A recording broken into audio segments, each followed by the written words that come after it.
যারা জুয়া খেলে, জুয়া খেলার পরে সব হারায় কেন? কারণটা কি? এই পাবো, এই পাবো, এই পাবো, এরপরে কিছু নেই, সব শেষ। চাহিদা মানুষের। এখানে যারা আসি, এরকম অনেক মানুষ আছে, হয়তো 50 বছর আগে অবস্থা একটু খারাপ ছিল, আল্লাহ এখন অনেক ভালো রাখছে, কিন্তু চাহিদা কম নেই, আরও চাহিদা আছে। নাকি ভুল বললাম ভাই? 20 বছর আগে দুর্বল ছিলাম, এখন আল্লাহ ভালো রাখছে, আরও নাই। কি নবী আলাইহিস সালাতু ওয়াস সালাম কি বলেছেন জানেন? কি বলছেন জানেন? এই যে মানুষের এই চামড়ার মুখ দেখেন না, মানুষের মুখ, কবরের মাটি এই মুখের মধ্যে পড়ার আগ পর্যন্ত এই মুখের চাহিদা কেউ বন্ধ করতে পারবে না, কেউ না। আজকে আপনি 500 টাকার মালিক, পরের দিন 1 লক্ষ টাকার মালিক, আরও চাই 1 কোটি টাকার মালিক, আরও চাই 100 কোটি টাকার মালিক, আরও চাই 1000 কোটি টাকার মালিক, আরও চাই 10,000 কোটি টাকার মালিক, আরও চাই। এ চাহিদা, এই না সহজ কথা বুঝেন না কেন? যারা জুয়া খেলে, আল্লাহ রাসূল শব্দটা বলে দিয়েছেন ইস্পাহান। ওই ইস্পাহান থেকে দাজ্জাল প্রকাশিত হবে 40,000 ইহুদি তৈলাসান পরিহিত। ওই হুজুররা যেমন এক ধরনের বিশেষ রুমাল পরে, ইহুদিদের এক ধরনের বিশেষ চাদর আছে, নাম হলো তৈলাসান।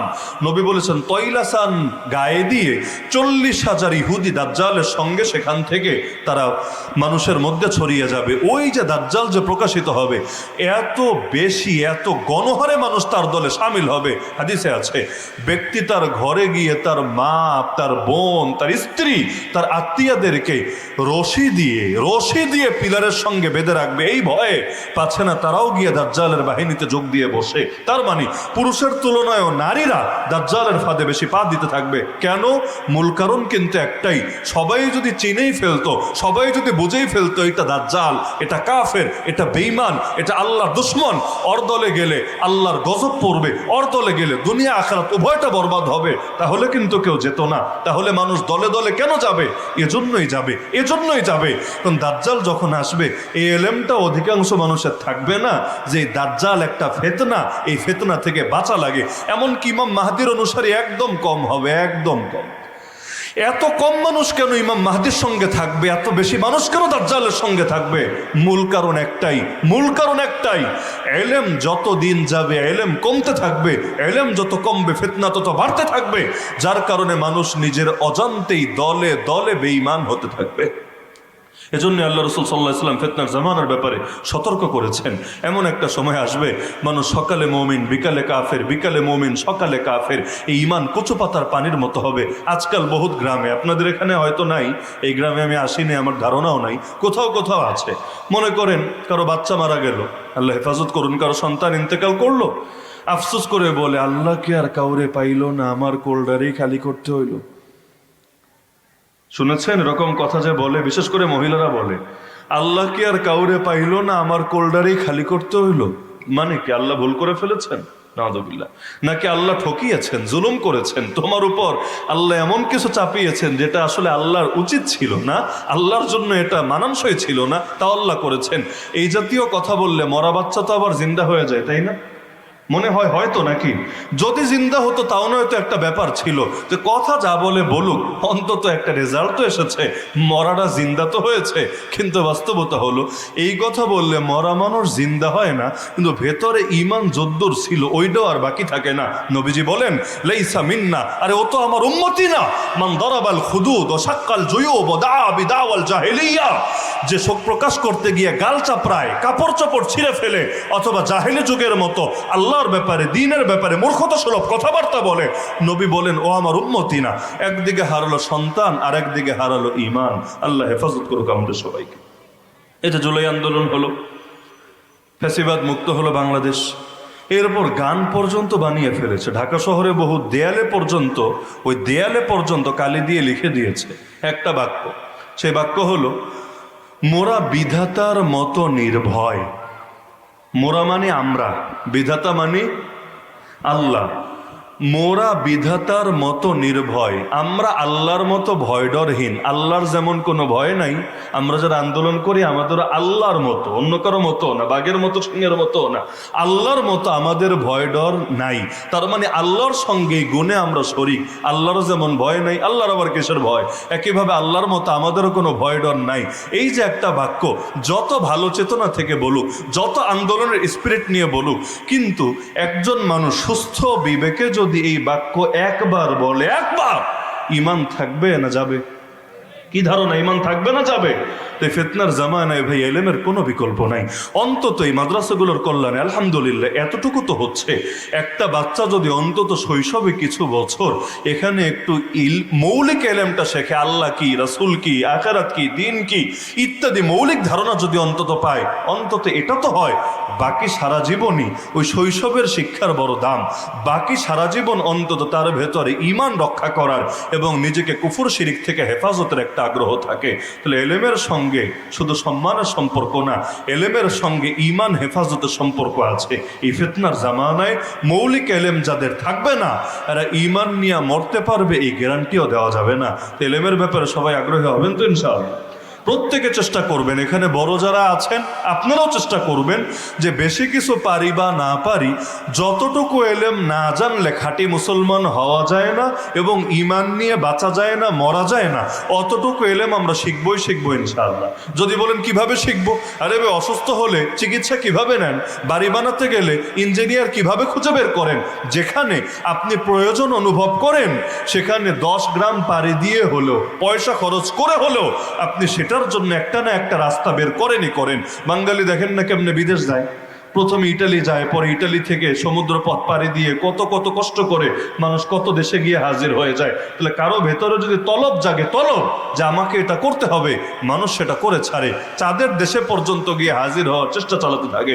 তাহলে যদি ঈমান নিয়ে বাঁচতে চান, ঈমান নিয়ে মরতে চান, প্রত্যেকে চেষ্টা করবেন অন্তত একজন আলেমের সাথে ব্যক্তিগত সম্পর্ক করে নিজের ঈমান শেখার, মাসালা মাসাইল শেখার, শরীয়ত শেখার, হালাল হারাম শেখার। আর প্রত্যেকে নিজের বাচ্চাদেরকে অন্তত শৈশবে হলেও দ্বীনি প্রতিষ্ঠানে সম্পৃক্ত রাখার, যাতে করে অন্তত আল্লাহ রাসূল চেনে, ঈমান চেনে। না হলে এত পড়ালেখা দিয়ে কি হবে? বড় ডাক্তার সূরা ফাতিহা পড়তে পারে না, বড় ইঞ্জিনিয়ার জানাজার নামাজটা পর্যন্ত আদায় করতে জানে না। আরে কি আফসোসের বিষয়। দেখবেন ঈদের দিন, ঈদের নামাজ পড়েছেন তো আপনারা 2 দিন আগেই তো, ঈদের দিন ঈদগাহে গেলে, জানাজার দিন জানাজা সামনে আসলে, নামাজ পড়ার আগে ট্রেনিং ক্যাম্প খোলা লাগে। নামাজ পড়বা, কিভাবে নামাজ পড়বা আগে শেখো, তাকবীর দিবা এভাবে, কেরাত পড়বা এভাবে, এটা করবা এভাবে, ওটা করবা এভাবে। মানে আমাদের এলেম কত বেশি, ইসলামের ব্যাপারে আমাদের জ্ঞান কত বেশি, এটা থেকেও তো বুঝে আসে। লাশ সামনে রেখেও ট্রেনিং দেওয়া লাগে, কারণ সামনে এসে হাজির হয়েছে ঠিকই, তো জানাজা কেমনে পড়বে মনে নাই, হয়তো জানেই না, অথবা জানে, এমন জানে টাইম মতো আর মনে নাই, হুজুরের ট্রেনিং দেওয়া লাগে। ট্রেনিং দিলেও আবার কাজ হয় না, ভুল করে। দেখবেন ঈদের নামাজে হাত তুলে একবার ডাইনে দেখে একবার বামে দেখে, হয় না? ঈদের নামাজে হাতটা তোলার পর একবার ডাইনে দেখে একবার বামে দেখে, মানে হাত কি ছেড়ে দিব নাকি হাত বেঁধে ফেলবো? যদি দেখে 2 পাশের জন একই কাজ করেছে, তাল মিলিয়ে সেও করতে থাকে, আর যদি দেখে মাশাআল্লাহ ডাইন পাশের জন হাত ছেড়ে দিয়েছে, বাম পাশের জন হাত বেঁধে ফেলেছে, সে চিন্তায় পড়ে, হায় আল্লাহ, এখন আমার কি হবে, আমার কপালে এখন কি আছে, আমি কি ডাইনের জন্য ফলো করব না বামের জন্য ফলো করব? অথচ একটু আগেও কিন্তু হুজুর ট্রেনিং দিয়েছে, মনে নাই। এই হলো আমাদের ইবাদতের অবস্থা। বাপ মরে গেছে, বাপের গোসলটা কেমনে দিবে, কাফন দাফন কিভাবে করবে, এতটুকু জ্ঞান কয়জনের আছে? কবর খুঁড়তে হয় কিভাবে, সুন্নত তরিকা কি, কবর খোঁড়া সুন্নত তরিকা নাই, এই কবর খোঁড়া সুন্নত তরিকা পর্যন্ত জানে না। কোরবানির দিন নিজের হাতে কোরবানি করা উত্তম না হুজুরের হাতে করা উত্তম? যারা নিজে কোরবানি করতে জানে সুন্নত তরিকায়, তাদের জন্য নিজের হাতে করাই উত্তম। আর কেউ যদি এমন হয়, মনে করেন নতুন মুসলমান হয়েছে, এখনো শিখা সারে নাই, সুন্নত তরিকা জানে না, অথবা সাহস নাই, কোরবানি করতে গেলে লাস্টে নিজেই কোরবানি হয়ে যাবে, ওই হিম্মতি তার নাই গরুর গলায় ছুরি চালাবে, হাড় দুর্বল বা রক্ত দেখলে সে জ্ঞান হারিয়ে ফেলে, ওই টাইপের হলে ভিন্ন কথা, তখন যারা উত্তমভাবে পারে তাদের সাহায্য নিতে পারে। কিন্তু গণহারে মানুষ নিজে কোরবানি না করে আরেকজনের হাতে কেন কোরবানি করায়? আল্লাহ রাসূল নিজের হাতে কোরবানি করেন নাই, সাহাবীরা নিজের হাতে কোরবানি করেন নাই, এরপরও নিজেরা এই জামানায় এসে অন্যের হাতে কেন করায়? উনি কোরবানিটা কেমনে দিতে হয় ওইটাও জানে না, বিসমিল্লাহি আল্লাহু আকবারটা পর্যন্ত ঠিকভাবে পড়তে পারে না। এমনকি আফসোসের কথা কি বলবো, আল্লাহ মাফ করুন, গতকাল নীলফামারীতে একটা মাহফিলে গিয়েছিলাম। যাওয়ার পথে যে কোনো একটা জায়গায় মাগরিবের টাইম হয়ে গেল, ফ্লাইট থেকে নামার পর মাগরিবের রক্ত হয়ে গেছে। এখন ভাবলাম মসজিদে নামাজ পড়ে যাই, জামাতের সঙ্গে নামাজ পড়ে, যেহেতু মাহফিলে যেতে যেতে জামাত শেষ হয়ে যাবে। বদনাম করার জন্য বলা না, সিরেফ একটা স্মৃতিচারণ হিসাবে নামাজ আদায় করলাম। নামাজের ভেতরে এখন শুরু করার পর শুধু চিন্তা করছি, হায় আল্লাহ, এমন ইমামের পেছনে নামাজে দাঁড়ালাম, বাজার মসজিদ, সম্ভবত ইমাম সাহেব মনে ছুটিতে হতে পারে, তিনি মুয়াজ্জিন বা অন্য কিছু হতে পারে, আমি জানি না, নিশ্চিত তথ্য নেই। নামাজে এখন কেরাত শুনে আমার শুধু মাথা ঘুরছে যে যেই কেরাতে দাঁড়ালাম, খালি মনে মনে নামাজের ভেতরেই আল্লাহরে বলছি, আল্লাহ অন্তত লাহানে জালি যাতে না করে, ভুল করছে এক অক্ষরের জায়গায় কিছুটা আরেক অক্ষরের দিকে চলে যাচ্ছে, অন্তত ভুলটা যাতে এই পর্যায়ে না যায় যে নামাজই বরবাদ, লাস্টে এই নামাজ ছেড়ে নতুন করে আবার নামাজ পড়তে হবে, অন্তত লিমিটের ভেতরে থাকুক। তাও যাক, কোনো রকম নামাজটা শেষ হলো। নামাজ শেষ করার সময় আসসালামু আলাইকুম রহমতুল্লাহ, এটাও তার উচ্চারণটা ছিল এমন, আসসালামু আলাইকুম রহমতুল্লাহ, আসসালামু আলাইকুম রহমতুল্লাহ। এরপর দোয়ায় হাত তুললো। বাংলাদেশে তো অনেকে ভাবে দোয়া না করার আগ পর্যন্ত তো নামাজ তো আর কমপ্লিট হয় না, এজন্য দোয়া থাক বা না থাক অন্তত চেহারায় একটা থাপ্পড় মারে অনেকে, দেখবেন সালামটা ফিরা আর কিছু যদি টাইম নাও থাকে, আল্লাহুম্মা আমিন, আল্লাহ কবুল করো। কি কবুল করবে? কিছু বল, কবুল করবেটা কিনা বলার টাইম নেই, কিন্তু সেভাবে সালাম ফিরালেও নামাজ শেষ হয় না, এবাদত আর একটা বাকি আছে। তো যাই হোক, এখন হাত তুলেছে, হাত তোলার পর একটু দোয়া করলো। দোয়ার শেষে ওনার বাক্যটা শোনার পর যেই প্রসঙ্গে কথাটা বললাম, উনি শেষ করলেন এটা বলে, ওয়াজাল আখিরা কালিমাতিনা ইনদাল মাউত লা ইলাহা ইল্লাল্লাহু মুহাম্মাদুর রাসূলুল্লাহ। লা ইলাহা বুঝেন? লা ইলাহা, যেই কালেমা আমাদের বাংলাদেশে অনেক হিন্দুও পারে, লা ইলাহা ইল্লাল্লাহু মুহাম্মাদুর রাসূলুল্লাহ, এটা বহুত হিন্দু সুন্দরভাবে উচ্চারণে বলতে পারে, বহুত খ্রিস্টানও পারে, এই দেশে থাকতে থাকতে, এই সমাজে থাকতে থাকতে। কিন্তু নামাজও পড়তে হলো এমন কারো পেছনে যিনি কালেমাটাও বলেন লা ইলাহা, তার মানে আমাদের এলেম আলহামদুলিল্লাহ কোন উচ্চ পর্যায়ে পৌঁছে গিয়েছে।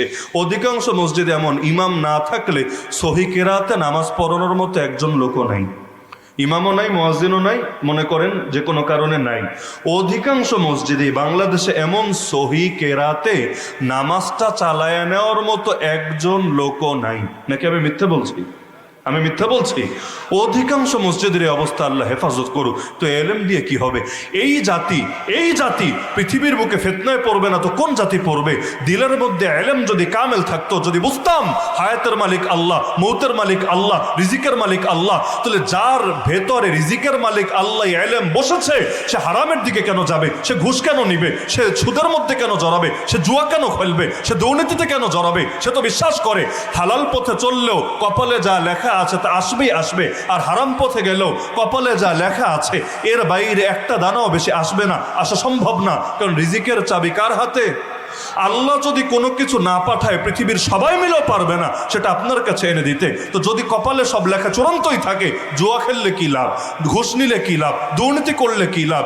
এমনকি সারা জীবন বলবে আরে আল্লাহ খাওয়ায় মানি, কিন্তু মেয়ে বিয়ে দিতে গেলেও দেখবে ছেলের পয়সাটা কত আছে সেটা সবার আগে। দিনদারি থাকলেও মাশা আল্লাহ, না থাকলেও মাশা আল্লাহ, তো পয়সা ছাড়া কোনো আলাপ চলবে না। অথচ এই বলবে রিজিকের মালিক আল্লাহ, খাওয়ানোর মালিক আল্লাহ, ভরণ পোষণ সব কিছুর মূল চাবিকাঠি আল্লাহর হাতে। আল্লাহ চাইলে কোটিপতিরাও একদিনের মধ্যে ফকির বানাতে পারে, আবার আল্লাহ চাইলে ফকিররাও রাতারাতি কোটি টাকার মালিক বানায় দিতে পারে। তাহলে এলেমের পথে মেহনত করবেন তো ইনশাআল্লাহ। তা আমি শুরুতেই বলেছিলাম যে আল্লাহ সম্মানকে দুইটা জিনিসের সঙ্গে জুড়ে দিয়েছেন, এক হলো এলেম আর দুই নম্বর হলো তাকওয়া। যার ভেতরে আল্লাহর ভয় যত বাড়বে, আল্লাহর নিকট তার সম্মানও তত বাড়বে। সম্মান কিন্তু দুনিয়া থেকে আসে না, সম্মান আসমান থেকে আসে। হাদিসে আছে আল্লাহ যখন কোনো বান্দাকে ভালোবাসে, আল্লাহ আপনাদের সবাইরও ভালোবাসুন, আমাকেও ভালোবাসুন, আল্লাহ যখন কোনো বান্দাকে ভালোবাসে, আল্লাহ রাব্বুল আলামিন জিবরিল আমিনকে ডেকে বলে, হে জিবরিল, আমি আমার ওই বান্দারে ভালোবাসি, তুইও বাস। জিবরিলে আমিনও তখন সেই বান্দাকে ভালোবাসতে শুরু করে। এরপর জিবরিলে আমিন আসমানের মধ্যে ঘোষণা দেয়, আরে আসমানের ফেরেশতারা, আল্লাহ রাব্বুল আলামিন তার ওই বান্দাকে ভালোবাসে। আল্লাহ ভালোবাসার কারণে আমিও ওই বান্দারে ভালোবাসি, তোমরা আর বাকি থাকবা কেন, তোমরাও সেই বান্দারে ভালোবাসো।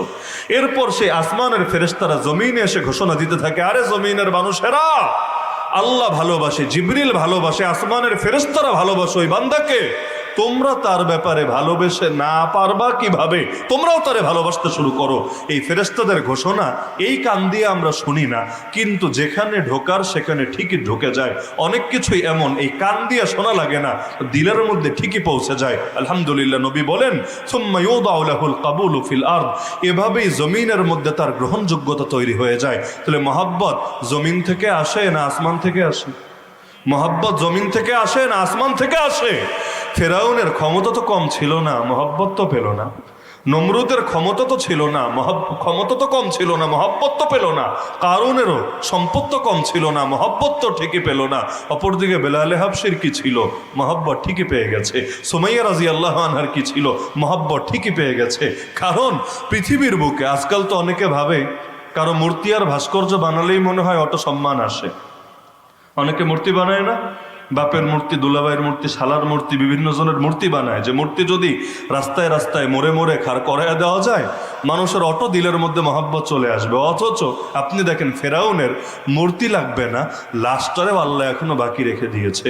মিশরে আছে না ফেরাউনের লাশ, এখনো লাশটা বাকি রেখে দিয়েছে, ইট পাথরের মূর্তি না, তাই বলে ইজ্জত কি বেড়েছে?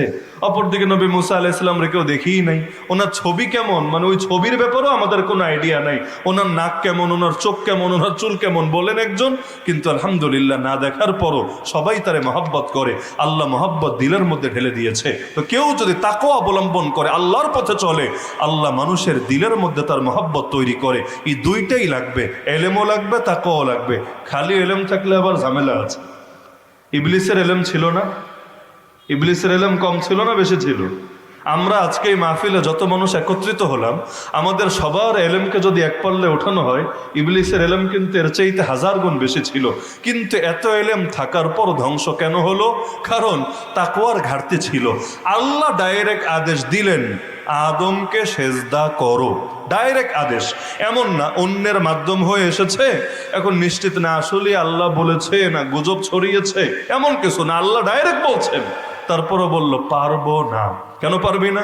আল্লাহ আমার বুঝে আসে না। কেন বুঝে আসে না? আরে আমারে বানাইলা আগুন দিয়ে, ওরে বানাইলা মাটি দিয়ে, আগুনের দাম বেশি, মাটির দাম কম, সেজদা দিলে ও আমারে দিবে, এটা যুক্তিতে ধরে, আমি ওরে সেজদা দিব কোন দুঃখে? এই হলো এক কারণ। আর দ্বিতীয় কারণ হলো আদম আলাইহিস সালাম তো মাত্র পয়দা হয়েছে, অপরদিকে ইবলিস তো এতদিন ইবাদত করতে করতে বিশাল বড় পীর দরবেশ বুজুর্গ হয়ে গেছে, একদিন দুদিন ইবাদত করেই তো আর আসমান পর্যন্ত যেতে পারে নাই। ইবলিস জমিন ছেড়ে যে আসমানে গেল, আল্লাহ রাব্বুল আলামিন একদিনেই তো আর আসমানে ওঠায় নাই, বরঞ্চ দুনিয়াতে থাকতে এত ইবাদত করেছে, এত ইবাদত, আল্লাহ ওর জাতি সবগুলোকে ফেরেশতা দিয়ে আযাব দিয়েছে, কিন্তু ওরে মহব্বত করে ভালোবেসে আসমানে নিয়ে ফেরেশতাদের ভেতর থাকার সুযোগ করে দিয়েছে। কিন্তু এখন সে চিন্তা করছে, আমি এত বড় ইবাদত গুজার হয়ে আদমের সামনে নিজেরা ছোট করব, এইটা তো পারবো না। ফলস্বরূপ সবাই জানেন তাকওয়া কম ছিল, এলেম ঠিকই ছিল, লাভ হয় নাই। আল্লাহ রাব্বুল আলামিন ইবলিসকে ঠিকই ধ্বংস করে দিয়েছিলেন। তাহলে এলেমও লাগবে, তাকওয়াও লাগবে। কয় জিনিস লাগবে? এলেমও লাগবে, তাকওয়াও লাগবে। কারুনের নাম শুনেছেন আপনারা? কারুনের নাম শুনেছেন? বাংলাদেশের বড় কোনো নেতা? নবী মুসা আলাইহিস সালামের যুগের একজন মানুষ। এবং তাফসীরের কিতাবে পাওয়া যায় নবী মুসা আলাইহিস সালামের চাচাতো ভাই, আপন চাচাতো ভাই। যদি একাধিক বর্ণনা আছে, আরো বিভিন্ন মতামত দিয়েছে। এখন সত্য তথ্য আল্লাহ রাব্বুল আলামিন ভালো জানেন, কোনো বিশুদ্ধ হাদিসে সংক্রান্ত তথ্য নাই। তবে তাফসীরের কিতাবে পাওয়া যায় যে তিনি হলেন নবী মুসা আলাইহিস সালামের আপন চাচাতো ভাই। কারুনের ব্যাপারে তাফসীরের কিতাবে এটাও পাওয়া যায় যে আল্লাহ রাব্বুল আলামিন তাকে বিশেষ কিছু যোগ্যতা দিয়েছিলেন। খালি সম্পদ বেশি তা না, বরঞ্চ পাশাপাশি সে তাওরাত শরীফের হাফেজ ছিল। খালি হাফেজই না, বরং তো তাওরাতের আলেমও ছিল। অনেকে আছে হাফেজ হয় কিন্তু আলেম হতে পারে না। মানে শব্দ শিখেছে কিন্তু অর্থ শেখা পর্যন্ত যেতে পারে নাই, এর আগে অন্য লাইনে চলে গেছে। সে তাওরাতের হাফেজও ছিল, তাওরাতের আলেমও ছিল, তাওরাতের কারিও ছিল। ওই জামানায় তাওরাতের হাফেজ এত বেশি ছিল না, কোরআনের হাফেজ তো আলহামদুলিল্লাহ ঘরে ঘরে।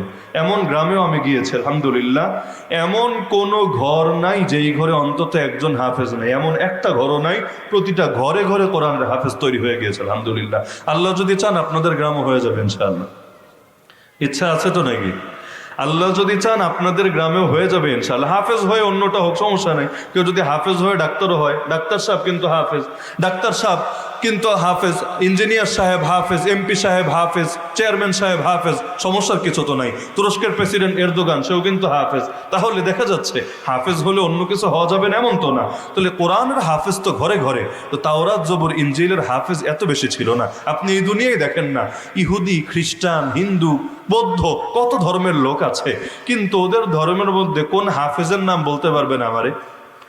ধর্মগ্রন্থের হাফেজ, ওদের যে ধর্মগ্রন্থ আছে পুরোটা মুখস্থ করে ফেলেছে, এমন হাফেজের নাম প্রকাশ্যে মানে আপনারা সবাই জানেন, এমন একটা নাম পারলে আমারে বলেন। কিন্তু আলহামদুলিল্লাহ কোরআনের হাফেজ এক টাঙ্গাইলের মধ্যে কয়েক হাজার নাই, পুরো জেলার মধ্যে কয়েক হাজার নাই, লাখও হয়ে যেতে পারে। আল্লাহ তাআলা আরো বারাক, আরো বারাক, আরো বারাক।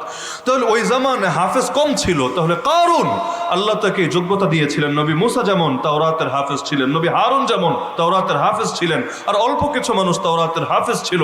পাশাপাশি এই কারুনকে আল্লাহ যোগ্যতা দিয়েছিলেন, সে তাওরাতের হাফেজ হয়ে গিয়েছিল, আলেম হয়ে গিয়েছিল, এবং তার কণ্ঠ বড় সুন্দর ছিল, কেরাত বড় সুন্দর ছিল, সে ভালো কারিও ছিল। পাশাপাশি আল্লাহ তো তাকে সম্পদ দিয়েছিলেন এত বেশি, কোরআনে সূরা কাসাসের মধ্যে বলেন ওর চাবি ছিল এত বেশি। সম্পদ যদি সিন্ধুকের ভেতর রাখে, সিন্ধুকের চাবি থাকে না? সিন্ধুকের মধ্যে সোনা গয়না রাখলে চাবি থাকে না?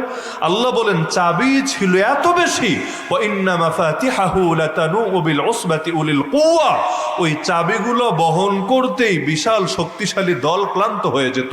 উসবা মানে হলো, একাধিক ব্যাখ্যা আছে, এর মধ্যে একটা ব্যাখ্যা 10 থেকে নিয়ে 40 জন, 10 থেকে নিয়ে 40 জন। তাহলে কি পরিমাণ চাবি থাকলে 10 জনও হতে পারে, 40 জনও হতে পারে। যদি 10 জনও ধরি, তাহলে 10টা যুবক ছেলে ক্লান্ত হয়ে যায় চাবি নিতে, চাবি নিতে। তাহলে কি পরিমাণ চাবি ছিল? ওই চাবিগুলার সিন্ধুকের পরিমাণ কত বেশি ছিল, সিন্ধুকের মধ্যে মাল যা ছিল মালের পরিমাণ কত বেশি ছিল। আল্লাহ তো কম দেন নাই তাকে, এত সম্পদ, এত সম্পদ, এত সম্পদ। চাইলে সম্পদ দিয়ে আল্লাহর আরো বেশি সন্তুষ্টি অর্জন করতে পারতো। সম্পদ থাকলে তো সুবিধা। নবীর কাছে এসে গরিব সাহাবীরা বললে, ইয়া রাসূলুল্লাহ, আমরাও নামাজ পড়ি, বড় লোকরাও নামাজ পড়ে, আমরাও রোজা রাখি, বড় লোকরা রোজা রাখে, কিন্তু ওরা তো আগায় যাচ্ছে জান্নাতের পথে, ওদের টাকা পয়সা আছে, ওরা দান সদকা করে, আমরা তো পারি না, আমরা তো পিছায় যাচ্ছি। ইয়া রাসূলুল্লাহ, আমাদেরকে কোনো পরামর্শ দেন যাতে করে আখিরাতের দৌড়ে না পিছায় যাই, প্রতিযোগিতায় আমরা হেরে না যাই। কারণ নবীর সাহাবীরা দুনিয়ার প্রতিযোগিতা করতেন না, কিন্তু আখিরাতের প্রতিযোগিতা করতেন। নবীর এসে আফসোস করলেন, ইয়া রাসূলুল্লাহ কোনো পরামর্শ দেন। আল্লাহ নবী তাদেরকে শিখিয়ে দিলেন, তোমরা জিকির যদি করো, তোমরা নামাজের পরে তাসবিহ যদি আদায় করো, এগুলোর বিনিময়ে আল্লাহ তোমাদের আমল নামায় দান সদকার সব লিখতে থাকবেন। কারুনকে আল্লাহ রাব্বুল আলামিন সম্পদ দান করলেন। এত সম্পদ পাওয়ার পরে সে নবী মুসা আলাইহিস সালামের সঙ্গে তার দ্বন্দ্ব তৈরি হলো কিভাবে? তাফসীরের কিতাবে, তাফসীরে মাযহারের মধ্যে লম্বা করে তিনি আলোচনা করেছেন একাধিক সূত্র দেখিয়ে। যদিও ইতিহাসের বিষয়, এগুলো 100% নিশ্চিত হওয়ার সুযোগ নাই, সত্য মিথ্যা আল্লাহ রাব্বুল আলামিন ভালো জানেন। কোরআনে যেটা আছে অকাট্য, নবী যেটা জানিয়েছেন সহিহ হাদিসের মধ্যে সেটাও সুনিশ্চিত। কিন্তু ইতিহাসে আমরা যা পাই, এই বিষয়গুলো এমন সত্যও হতে পারে, মিথ্যাও হতে পারে, আল্লাহ রাব্বুল আলামিন ভালো জানেন। তো এই কারণ আল্লাহ তাকে এত সম্পত্তি দান করলেন, কিন্তু তার ভেতরে চিন্তা আসলো যে নেতৃত্ব তো আমার হাতে না, নেতৃত্ব দেখি নবী মুসা আর তার ভাই হারুনের হাতে। কারণ নিয়মই এটা, যখন নবী থাকেন, নবীরা খালি ধর্মীয় লাইনের ইমামই হন তা না, ধর্মীয় লাইনের ইমামও হন তারা, জাগতিক লাইনের ইমামও হন তারা।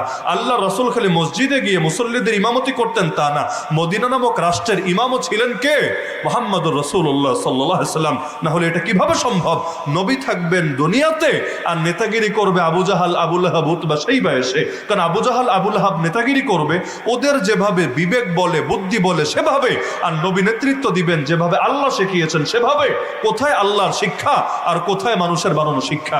দেখেন না সংবিধান কয়দিন পর পর পাল্টানো লাগে, লাগে না? বাংলাদেশের সংবিধান কি একবার দুবার চেঞ্জ হয়েছে নাকি?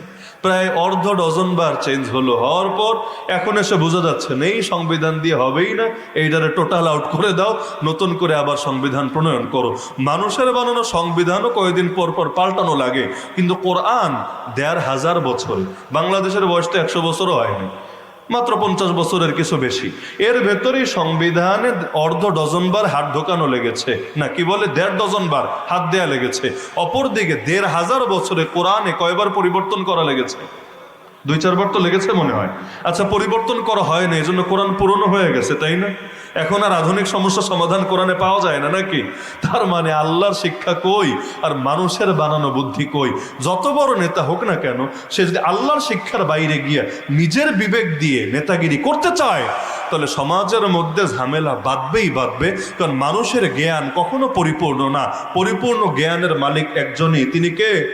মানুষ আজকে যেটা ভালো মনে করে কালকে সেটা খারাপ মনে হয়। আমরা যখন ছোট ছিলাম যেটা আমাদের কাছে সবচাইতে ভালো মনে হতো, অনেক কিছু এমন পরে এসে বোঝা গেছে না, আরে এইটা আমাদের কাছে ভালো না। যেমন ছোটবেলায় মাদ্রাসা ফাঁকি দেওয়াই তো ভালো, ছোটবেলায় পড়ালেখা ফাঁকি দেওয়ার মধ্যে মজা না? হুজুর মনে করেন অন্যদিকে তাকিয়েছে, একটু 2 মিনিট গল্প কইরা নেই, কেন? এটাই আমার জীবনে কাজে লাগবে, একটু খেলাধুলাটা বেশি করি, এতেই জীবন কামিয়াব হবে। আর এখনের ছেলে পেলেরা তো আরো আপডেট, মোবাইল একটা পাইলে আর কথাই নেই, গেম খেলতে পারলেই তার জীবন কামিয়াব, আর পড়ালেখা করতে চরম বিরক্ত। ছোটবেলায় তার চোখে মনে হচ্ছে যে গেম খেলাটাই কামিয়াবি, মাঠে খেলতে পারেই কামিয়াবি, হুজুরে ফাঁকি দিতে পারাই কামিয়াবি।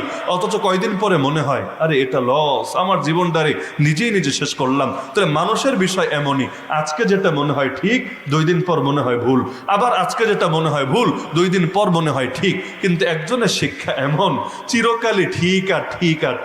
১,৫০০ বছর আগেও যেমন ঠিক, আজকেও তেমন ঠিক, ১,০০০ বছর পরেও ঠিক, কখনো ভুল হবে না। এমনকি কেউ সবাই মিলে চেষ্টা করলো সেখানে কোনো ভুল বের করতে পারবে না।